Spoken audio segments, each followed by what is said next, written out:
Duterte, saan mo ginastos yung pera ng taong bayan? Yan lang naman ang tanong.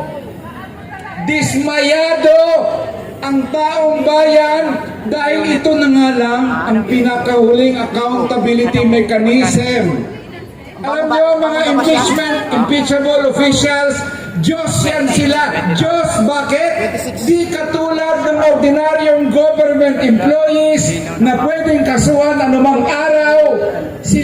Hindi mo sila pwedeng tanggalin sa pwesto hanggat hindi sila na-convict sa impeachment.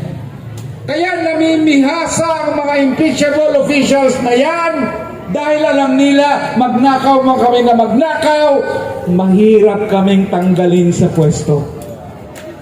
Kaya ang ginawa ng Senado kahapon ay pagbaliwala sa katanungan ng taong bayan. Hindi man lang ba concern ng mga senador kung ano ang sagot ni Sara Duterte? Bakit ang Senado, ang Kongreso,